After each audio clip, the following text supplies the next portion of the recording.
Hello दोस्तों, स्वागत है आप सभी का आपके अपने परिवार टीची विशी में। इससे पहले हम एस.डी. यादव के नंबर सिस्टम के क्वेश्चंस कर रहे हैं। इससे पहले मैंने आपको 1 से लेकर 102 तक के क्वेश्चंस करवा दिए हैं। आज हम 103 नंबर क्वेश्चन से देखेंगे। 103 नंबर क्वेश्चन है, यदि संख्या में 21 जोड़ दिया जाए तो वह अपनी 3 गुनी से 7 कम हो जाती है, संख्या बताओ। तो इसमें हम क्या करेंगे, माना संख्या एक्स है, एक्स में 21 जोड़ दिया जाए तो यह अपने 3 गुने मतलब 3x से 7 कम हो जाती है। अब हम ये इसने इक्वेशन दिया, हम इसे सॉल्व करेंगे तो आएगा x plus 21 minus 3x plus 7 is equal to 0। X minus 3x होगा माइनस के 2x और ये हो जाएगा plus 28 is equal to 0। 28 is equal to 2x, तो x की वैल्यू आएगी 14। तो हमारा आंसर 14 इज करेक्ट। अगला क्वेश्चन देखते हैं। 3 संख्याओं में से पहली संख्या की 3 गुना है और तीसरी पहली की 3/4 है। यदि 3 संख्याओं का औसत 114 है तो सबसे बड़ी संख्या बतानी है। इसमें 3 संख्याएं दी हुई हैं, पहली जो है वो दूसरी संख्या पहली की 3 गुनी है। मतलब अगर पहली संख्या मान ली हमने x, तो जो सेकंड होगी, सेकंड संख्या कितनी है, 3 गुनी है तो 3x होगी। और तीसरी संख्या पहली की 3/4 है, तो जो थर्ड संख्या होगी वो होगी x की 3/4। इसने दिया है यदि तीनों संख्याओं का औसत 114 है, मतलब इनका औसत क्या होगा, x plus 3x plus 3x by 4 upon 3 is equal to 114। इसमें हमने औसत निकाल लिया, इसे हम सॉल्व कर लेंगे तो आएगा 4x plus 3x by 4 upon 3 is equal to 114 और x की वैल्यू यहाँ से आएगी 72। तो जो हमारी सबसे बड़ी संख्या होगी, तो पहली संख्या निकाल लेंगे। पहली संख्या होगी 72, सेकेंड होगी 72 इंटू 3 216 और थर्ड होगी 72 इंटू 3 बाई 4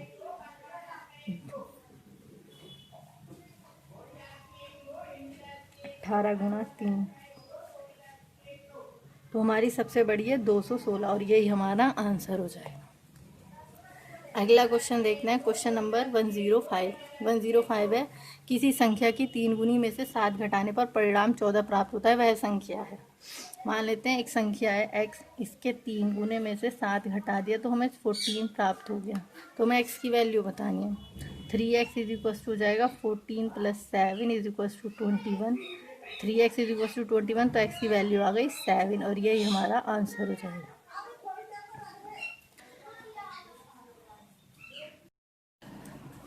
क्वेश्चन नंबर 106 है, 24 को 2 भागों में इस प्रकार बांटा गया है कि पहले भाग का 7 गुना दूसरे भाग से 5 गुने में जोड़ने पर 146 बनता है। पहला भाग है, इसमें हम पहले भाग मान लेंगे कि माना पहला भाग बराबर x। तो दूसरा भाग क्या होगा, दूसरा भाग होगा 24 माइनस x, क्योंकि इसमें हमने 24 को बांटा है। तो पहला होगा x तो दूसरा होगा 24 माइनस x। फिर इसने दिया है कि पहले भाग का 7 गुना मतलब x का 7 गुना, तो x का 7 गुना दूसरे भाग के 5 गुना मतलब 24 माइनस x के 5 गुना में जोड़ने से जो इनका योग है वो 146 बनता है। तो हमें पहला भाग बताना है। पहला भाग क्या है हमारा, पहला भाग है x, तो इसमें हम 7x प्लस 5 की 24 में गुणा करेंगे तो आएगा 120 minus 5x is equals to 146। 7x में से 5x जाएगा तो ये रहेगा 2x plus 120 is equals to 146। यहाँ से हम 2x is equals to 146 minus 120, ये आएगा 26 और x की वैल्यू जाएगी 13। तो जो हमारा पहला भाग था वो हमारा 13 होगा और यही हमारा आंसर होगा। क्वेश्चन नंबर 107 है, 3 संख्याओं का योग 132 है। यदि पहली संख्या दूसरी से दुगनी व तीसरी संख्या पहली की 1/3 है तो दूसरी संख्या बताओ। इसमें हम पहले संख्या मान लेंगे। संख्या पहले मानते हैं, पहली संख्या हमारी x है, तो इसने दिया पहली संख्या दूसरी से दोगुनी है। तो हमारी दूसरी संख्या होगी x/2 और तीसरी संख्या पहली की 1/3 है, तो तीसरी संख्या होगी x/3 क्योंकि वो पहली संख्या की 1/3 है। और इसने दिया इन तीनों संख्याओं का योग 132 है, तो तीनों को जोड़ देंगे x plus x/2 plus x/3 is equals to 132। यहाँ से हम दूसरी संख्या निकालेंगे, हमें ये निकालना है। तो जब हम इसका एलसीएम लेंगे तो आएगा 6x plus 3x plus 2x is equals to 132। इनको जोड़ेंगे तो ये आएगा 11x/6 इज इक्वल्स टू 132। इसे सॉल्व कर लेंगे, x की वैल्यू फाइंड कर लेंगे। 132 into 6, x is equals to 132 into 6 by 11। ये जाएगा 11 एकम 11, 11 दूनी 22, 12 छिक्का 72। और हमें निकालनी है सेकंड संख्या। सेकंड संख्या है हमारी x/2, तो हम इसे बटा 2 कर देंगे। 72/2 आएगा 36। यही हमारा आंसर होगा। अगला क्वेश्चन देखते हैं, क्वेश्चन नंबर 108। 108 सेम ऐसा ही है, तो 109 करेंगे।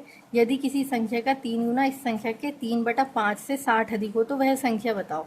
मान ली एक संख्या है x, इस x का 3 गुना 3 इस संख्या के 3/5, तो इसी संख्या के 3/5 से मतलब x के 3/5 से 60 अधिक है प्लस 60, तो हमें x की वैल्यू बतानी है, वही संख्या। इसे सोल्व करेंगे 3x is equals to 3x/5 plus 60, और इसको 3x को इधर ले जाएंगे, 3x माइनस 3x/5 प्लस 60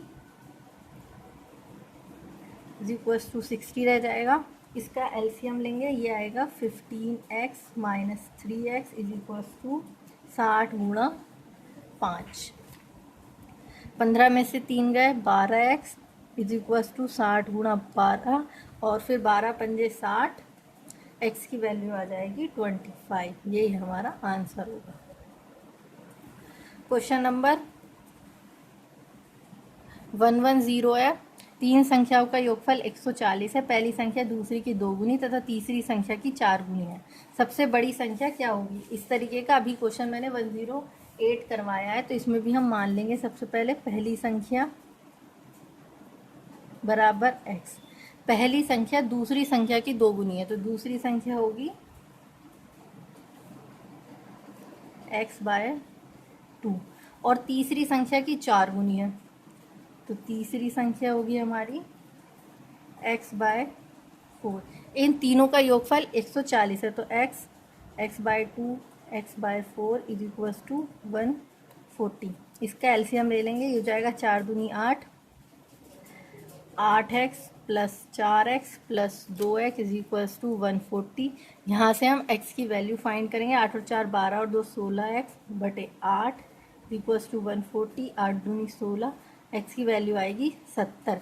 इसने पूछी है सबसे बड़ी संख्या, तो हमारी पहली संख्या तो हो जाएगी 70, सेकंड होगी 70/2 जो हो जाएगी 35, और तीसरी होगी 70/4, तो ये कितनी होगी 70/4। ये कम होगी, ये भी कम होगी, तो हमारा जो आंसर होगा वो होगा 70। यही हमारा आंसर होगा, क्योंकि सबसे बड़ी संख्या यही है। अगला क्वेश्चन देखते हैं 1111। एक कक्षा में लड़कों की संख्या लड़कियों की संख्या से 3 गुनी है। निम्न में से कौन सी संख्या कक्षा में कुल बच्चों की संख्या निरूपित नहीं करती? इसने दिया है एक कक्षा में लड़कों और लड़कियों की संख्या दी है, तो लड़के हैं ये और लड़कियां हैं ये। लड़कों की संख्या लड़कियों की संख्या से 3 गुनी है, मतलब लड़के 3 गुने। अगर लड़कियां 1 हैं तो लड़के 3 गुना है। इसने फिर पूछिए कौन सी संख्या कुल बच्चे कितने होंगे 4। हमारे कुल बच्चे हो जाएंगे 4। ये अगर ये हो जाएगा 4, तो अब हमें ये देखना है कौन सी संख्या निरूपित नहीं करती। वो हम कैसे पता लगेंगे कि इन ऑप्शंस में से जो भी चीज़ 4 से विभाज्य नहीं है वही हमारा आंसर होगा। 40 4 से विभाज्य है तो ये हमारा आंसर नहीं होगा, क्योंकि ये निरूपित करती है।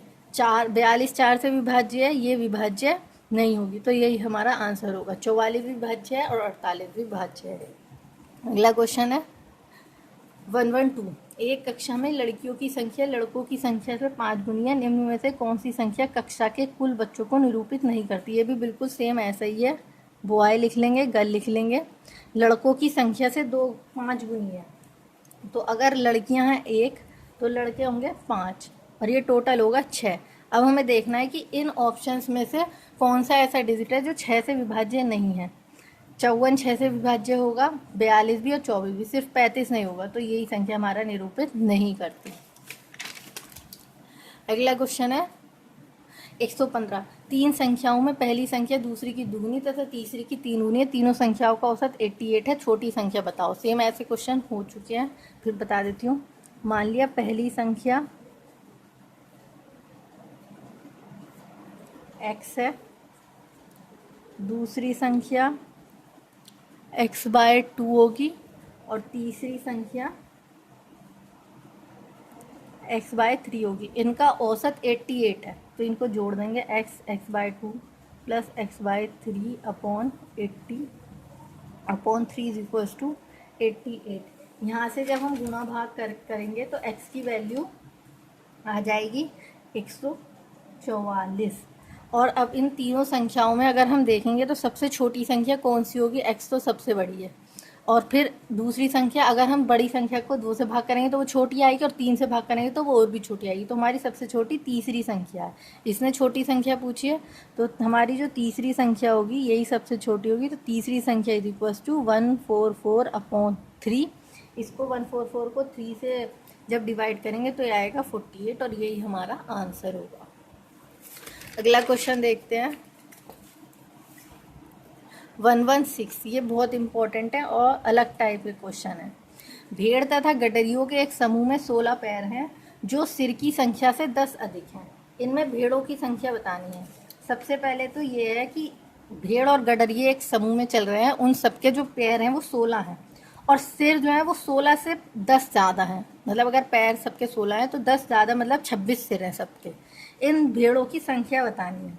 तो इसमें हम क्या करेंगे, सबसे पहले जितने भी सिर दिए हैं, मतलब जितने भी पैर दिए हैं, 16, इनका आधा कर लेंगे, मतलब 16/2 ले लेंगे और ये होगा 8।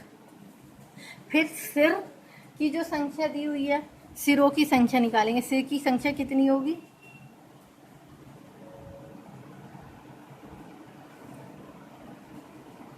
सिर की संख्या कितनी है, जब 16 पैर हैं और 10 सिर अधिक हैं तो सिर हो जाएंगे 6, हो जाएंगे ना, हो जाएंगे, क्योंकि मतलब अगर 16 पैर हैं तो 10 से अधिक है सिर की संख्या, तो सिर हो जाएंगे 6। और इन पैरों के आधे में से इन सिर की संख्या को घटा देंगे, 8 - 6, ये आ जाएगा 2। और ये जो 2 संख्या होगी ये उसकी संख्या होगी जिसके 4 पैर होंगे। भेड़ के 4 पैर होते हैं, गडरिये के 2 पैर होते हैं। तो ये जो हमारा आंसर है ये भेड़ों की संख्या है और यही हमारा आंसर होगा क्योंकि इसने भेड़ों की ही संख्या पूछी है। अगला क्वेश्चन देखते हैं 117। सेम ऐसा ही है। एक चिड़ियाघर में चूहे व कबूतर यदि कुल सिर 90 हैं तथा 224 पैर हैं तो कबूतरों की संख्या बतानी है। चूहों के पैर होते हैं 4, कबूतर के होते हैं 2, कुल सिर है 90, सिर 90 और पैर 224। इसमें हम पैरों की संख्या पहले बटा कर लेंगे, 224/2 तो ये आएगा 112। और फिर जब हम आधे कर लेंगे तो पैरों की संख्या से सिर की संख्या को घटा देंगे, तो 112 - 90, 11 में से 9 गए 2, ये आएगा 22। तो ये जो हमारा 22 आया ये किसकी संख्या होगी, जिसके 4 पैर होंगे। 4 पैर हैं चूहे के, तो चूहे की संख्या हो गई 22, चूहे की संख्या हो गई 22। लेकिन इसने पूछे कबूतर की संख्या। अब हम कबूतर की संख्या ऐसे निकालेंगे, कब जब चूहे की संख्या हो गई 22, सिर तो सबके पास एक ही होता है, तो जब सिर है 90, टोटल सिर 90 हैं, 22 चूहे के हो गए, तो भेड़ कबूतर के कितने होंगे, कबूतर की संख्या जितनी होगी उतने ही उसके सिर होंगे, तो 90 - 22 इज इक्वल्स टू 10 में से 8 68। कबूतरों की संख्या हमारी 68 हो जाएगी। उसके बाद है 118 क्वेश्चन। किसी व्यक्ति के पास कुछ मुर्गियां व गाय हैं। इनके पैरों की संख्या 140 है, मस्तकों की संख्या 48 है। मुर्गियों की संख्या बतानी है। बहुत सिंपल है, बहुत ही ज़्यादा सेम टू सेम वैसे ही है जैसे मैंने अभी बताया। सबसे पहले तो हम यही देख लेंगे, गाय के होते हैं 4 पैर, मुर्गियों के होते हैं 2 पैर। पैरों की संख्या 140 और मस्तकों की संख्या 48। सबसे पहले हम पैरों की संख्या को बटा 2 कर लेते हैं। 140 बटे 2 तो ये आएगा 70। उसके बाद में पैरों की संख्या को मस्तकों की संख्या में से घटा दें तो 70 माइनस 48 ये आ जाएगा 22। तो ये जो 22 होगा ये किसकी संख्या आती है? जिसके 4 पैर हो। तो 4 पैर हैं गाय के, तो ये हो गई गाय की संख्या। अब हमें निकालनी किसकी है? मुर्गियों की संख्या। जब गाय के 22 हो गए तो सिर तो सबके पास एक होता है, तो सिर 48 में से 22 सिर हो गए गाय के, तो मुर्गियों के कितने बचे?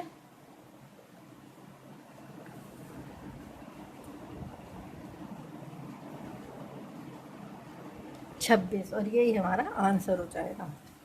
अगला देखते हैं 119। इंपॉर्टेंट क्वेश्चन है।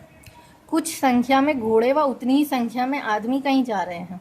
आधे मालिक तो अपने घोड़ों पर बैठे हैं, जबकि शेष घोड़ों का नेतृत्व करते हुए साथ साथ चल रहे हैं। यदि जमीन पर चल रहे टांगों की संख्या 70 है तो बताएं घोड़े कितने हैं? इम्पोर्टेंट है।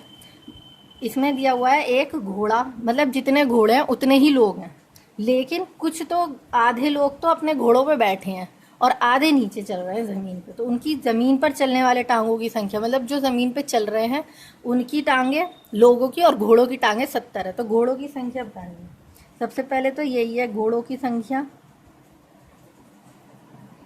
बराबर आदमियों की संख्या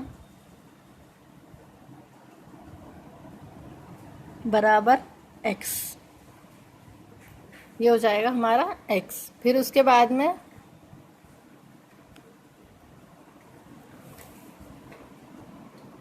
अब हमने जैसे इसने दिया आधे मालिक घोड़ों पर बैठे हैं, तो चल कितने रहे हैं? आधे ही चल रहे हैं, तो x बटा 2 व्यक्ति चल रहे हैं। x बटा 2 जो चल रहे हैं उनके कितने पैर हैं? 2। जो व्यक्ति चल रहे हैं उनके तो 2 ही पैर हैं, और जो घोड़े चल रहे हैं मतलब x उनके 4 पैर हैं, और टोटल पैर हैं 70।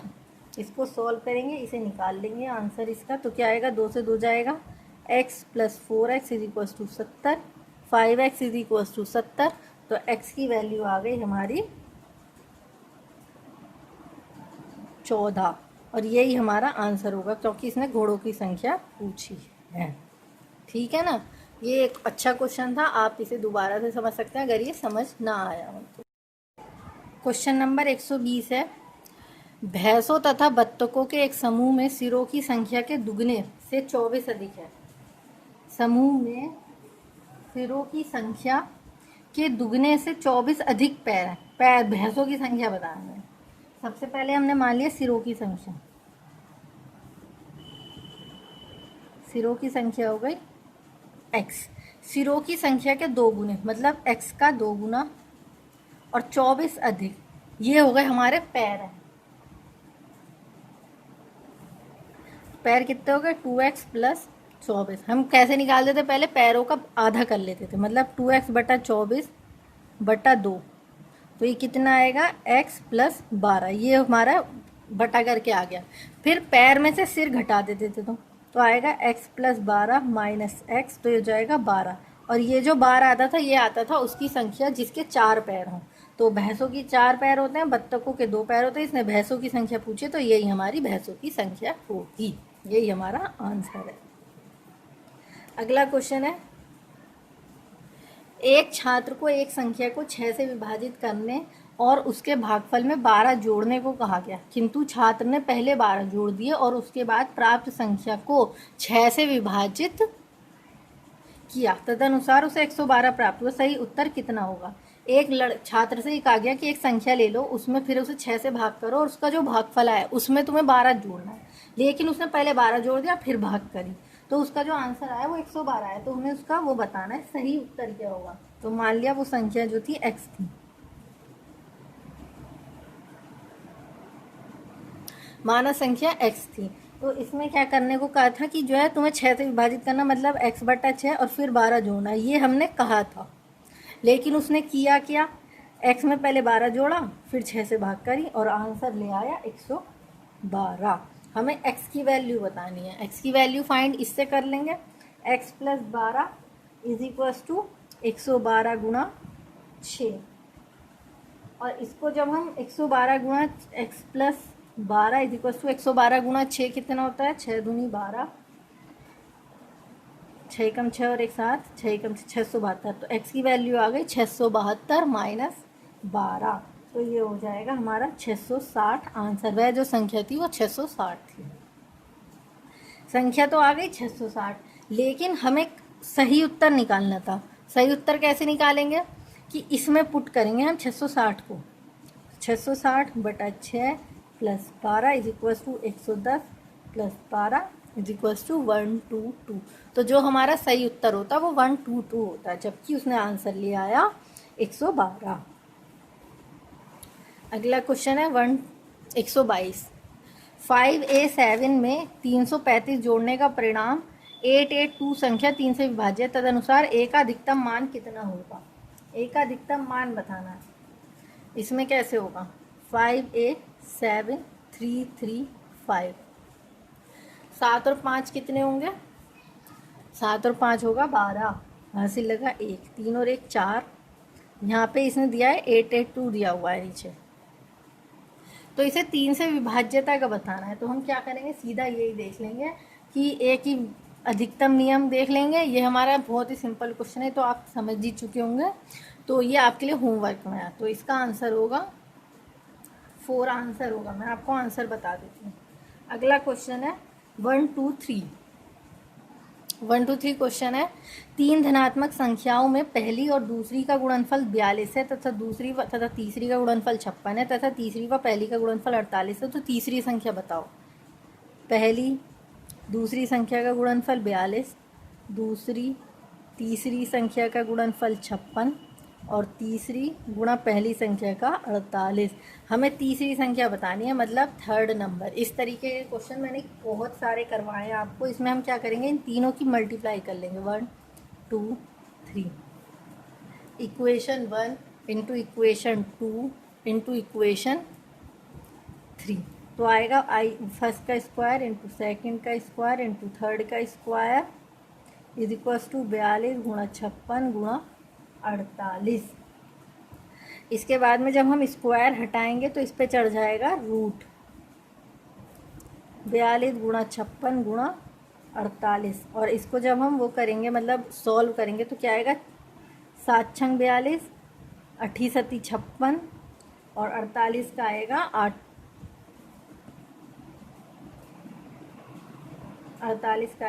8 छंग 48। उसके बाद में इन्हें जब हम रूट से बाहर निकालेंगे तो 7 7 2 12, तो एक बार 7 आएगा, फिर 6 एक बार है तो 6 आएगा और एक बार 8 आएगा। इन्हें हम नंबर वाइज ही लिखेंगे। हमें थर्ड संख्या बतानी है, तो फर्स्ट गुणा सेकंड गुणा थर्ड। हमारी थर्ड संख्या कौन सी है, 8, तो हमारे जो 8 आंसर हो जाएगा। अगला क्वेश्चन देखते हैं 124।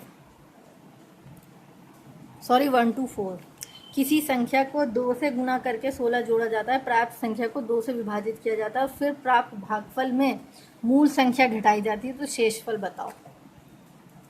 थोड़ा ट्रिकी है बट ज़्यादा हार्ड नहीं है, बहुत ईजी क्वेश्चन है। मान लिया एक संख्या है, इसमें 2 का गुणा कर दिया है ना, 2 से गुणा करें, फिर 16 जोड़ा जाता है, 16 जोड़ दिया। इस संख्या को 2 से विभाजित कर दिया, 2 से विभाजित करने के बाद में जो ये हमारा भागफल आएगा ना, इसको हमने मूल संख्या जो हमने मानी थी उसे ही घटाएंगे, तो हमें शेषफल बताना है। ये ज़्यादा कुछ हार्ड क्वेश्चन नहीं है, सिर्फ लैंग्वेज के अकॉर्डिंग ही आप चलते रहेंगे तो आपका आंसर आ जाएगा। तो जाएगा 2x + 16/2 - x। इसका जब हम इसमें भाग करेंगे तो आएगा 2 × 2 और 2 × 8 = 16 - x से x कैंसिल, तो हमारा 8 शेषफल हो जाएगा। क्वेश्चन नंबर 125 है, 2 धनात्मक संख्याओं का अंतर 72 है तथा एक के द्वारा दूसरे को भाग देने पर भागफल 7 आता है, तो संख्या चुनिए। ये जो है क्वेश्चन मैंने करवा दिए हैं इस तरीके के, लेकिन हम इसमें क्या करेंगे, ऑप्शन से करवा देती हूँ मैं आपको। एक ऑप्शन से क्या होगा, सबसे पहले कंडीशन ये देख लेते हैं 40, तो ऑप्शन ए लेते हैं। ऑप्शन ए में है 40 और 112, इसका अंतर 72 है। 72 है, 112 माइनस 40, हाँ 72 है। ये तो चलो सेटिस्फाई करते हैं। एक के द्वारा दूसरे को भाग देने पर भागफल 4 है। अगर हम 112 को 40 से भाग देंगे तो क्या भागफल 4 आएगा, देख लेते हैं।